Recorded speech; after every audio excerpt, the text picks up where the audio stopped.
नमस्कार विद्यार्थियों, BA second year की क्लास में आपका स्वागत है। आज हम पढ़ रहे हैं भारतीय जनसंख्या, स्वभाव, समस्या तथा समाधान। ये हमारा अर्थशास्त्र का द्वितीय प्रश्न पत्र का के सिलेबस में यूनिट फर्स्ट का पार्ट है। भारतीय जनसंख्या के बारे में चूँकि आपको पहले से ही पता है कि वर्ल्ड में हमारी पोजीशन नंबर 2 पर है। ठीक है, जनसंख्या आकार की दृष्टि से चीन के बाद में हमारा दूसरा नंबर आता है। वर्ल्ड डेवलपमेंट रिपोर्ट के अनुसार 2014 के अनुसार 2012 में भारत की जनसंख्या 1232 मिलियन थी, जो तथा चीन की जनसंख्या 1351 मिलियन थी। 2011 की जनगणना के अनुसार भारत की जनसंख्या 121.08 करोड़ थी और कुल विश्व भूभाग का 2.4% भूभाग भारत में है और यहाँ रहने वाली जनसंख्या विश्व की कुल जनसंख्या का लगभग 17.5% भाग है। 2001 में भारत की जनसंख्या विकासशील देशों की जनसंख्या की 19.96% थी।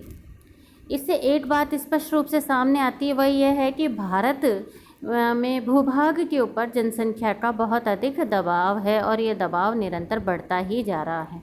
आप देख सकते हैं कि 1951 में हमारा जनसंख्या घनत्व जो कि 117 प्रति वर्ग किलोमीटर था, वह 2001 में 325 तथा 2011 में 382 हो गया।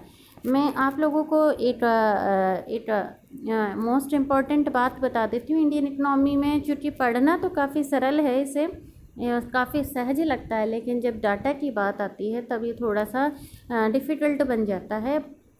लेकिन हमें अपनी पढ़ाई की स्टार्टिंग इस तरीके से रखनी है कि हमें साथ के साथ डाटा भी याद करते हुए चलना है। आप इन डाटा को किसी आपकी कॉपी में, नोट्स में बना के रख सकते हैं कहीं पर भी आप, और उन नोट्स को आप रेगुलर रिवाइज़ करते रहें, क्योंकि जब एग्ज़ाम टाइम में, जिससे कि एग्ज़ाम टाइम में आपको डाटा याद करने के लिए अलग से मशक्क़त ना करनी पड़े। क्योंकि इंडियन इकोनॉमी में काफ़ी कुछ आपको डाटा का ही खेल है, ये आपको डाटा ज़्यादा से ज़्यादा याद होने चाहिए। इसका कारण ये है कि अगर जनरली देखा जाए तो हम ये कहते हैं कि भारत की जनसंख्या बढ़ रही है, क्योंकि वो हर व्यक्ति जानता है, ये हर भारत का नागरिक जानता है कि जनसंख्या बढ़ रही है।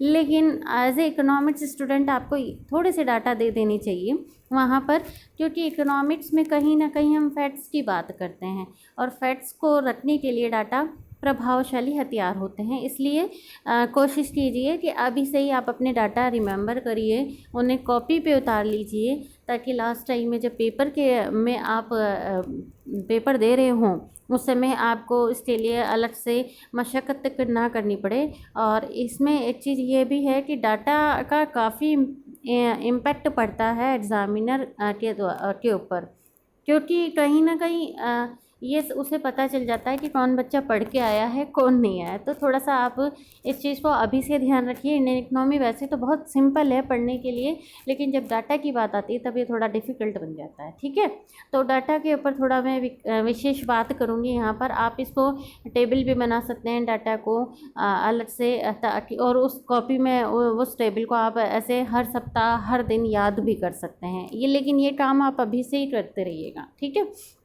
आगे चलते हैं हम। 2001 में जनसंख्या घनत्व जो कि 325 था, 2011 में ये 382 प्रति वर्ग किलोमीटर हो गया। अगर एक चीज़ और देखते हैं हम, भारत की जनसंख्या की अगर हम बात करते हैं तो भारत की जनसंख्या में ये है कि 80 के दशक में भारत की जनसंख्या वृद्धि दर 2.84% वार्षिक थी। यानी हमारी जनसंख्या वृद्धि दर 2.84% थी। ठीक है, फिर आगे क्या हुआ, ये घटकर तथा पिछले दशक में ये 8.64% हो गई। यानी जनसंख्या की वृद्धि दर, तो जनसंख्या में वृद्धि तो हो रही है, लेकिन वृद्धि दर में गिरावट आई है। लेकिन फिर भी अगर हम बात करें तो भी ये वृद्धि दर काफ़ी ऊँची है। ठीक है, ये वृद्धि दर काफ़ी ऊँची है जो कि ये प्रदर्शित करती है कि जननांगीय संक्रमण की हम दूसरी अवस्था में हैं। 2005-06 के दौरान ये वृद्धि दर गिर के 8.6%। ये मोस्ट इम्पॉर्टेंट चीज पॉइंट्स हैं, आप लोग इनको एक अलग कॉपी में अपने लिख लीजिएगा कि 80 के दशक में 2.14%, पिछले लास्ट ईयर जो दशक 90 से 2000 का रहा है उसमें 8.64%, फिर 2005-06 के अंतर्गत ये 8.6%, 2008-09 के अंतर्गत ये 8.4% हो गया है।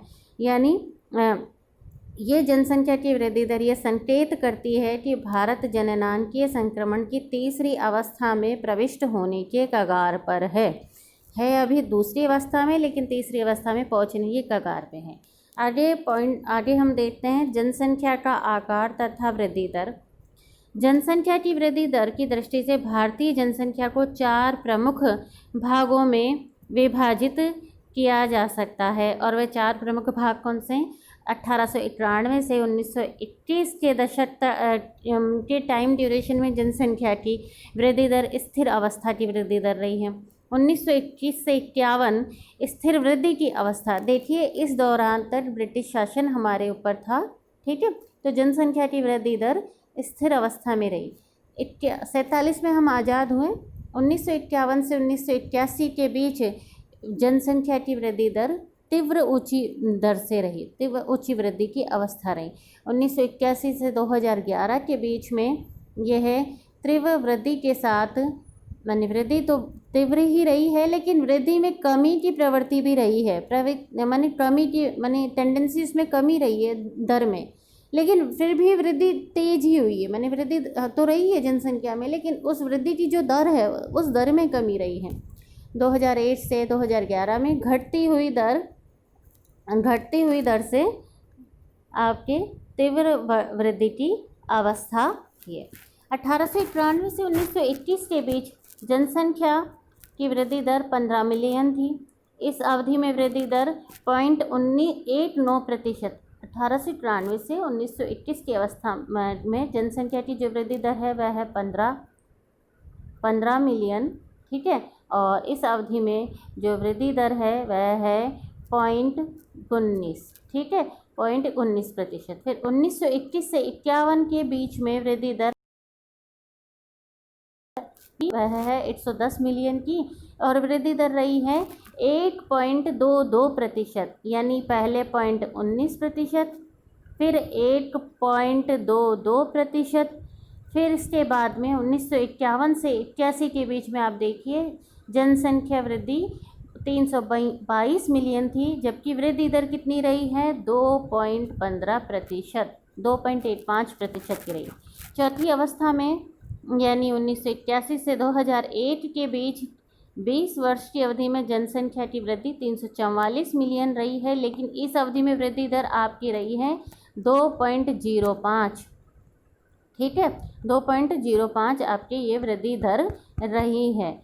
आगे देखते हैं इसमें, तो इस प्रकार जनसंख्या की जो वृद्धि दर है उसको हम देख सकते हैं तालिका में। 1893 से 81 इसके बीच में 0.19%, फिर 21 से 51 के बीच में 8.22%, 1951 से 81 के बीच में 2.85%, 1981 से 91 के बीच में 2.16% 93 से 2001 के बीच में 8.97%। तो आप ये देख सकते हैं कि जनसंख्या की वृद्धि दर की सबसे तीव्र अवस्था रही है आपके ये 1981 से 81 का पीरियड। इस समय आपकी जनसंख्या वृद्धि दर 2.85% रही है, जो कि बहुत ज़्यादा रही है। आप यहाँ भी देख सकते हैं ये है 2.85%। इसमें आगे आप ये जो है आपका 2.86%, इसे आप ठीक कर लीजिएगा। ये आपका 2.86% नहीं है, पिछली स्लाइड में हमने इसको देखा है, ये है आपके 2.05% है, ठीक है, तो इसे ठीक कर लीजिएगा। यानी 1951 से 81 के बीच में हम जनसंख्या विस्फोट की स्थिति में थे, ठीक है, हमारी जनसंख्या वृद्धि दर काफ़ी तेज रही है।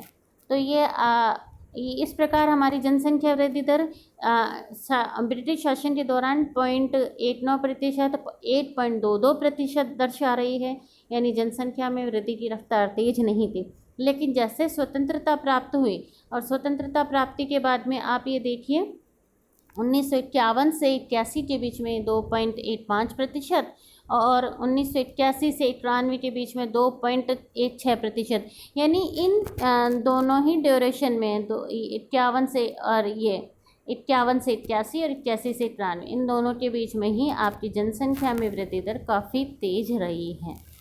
ठीक है, आज के लिए हम आज इतनी ही क्लास लेंगे। नेक्स्ट हम अगली क्लास में हम पढ़ेंगे। तब तक के लिए धन्यवाद।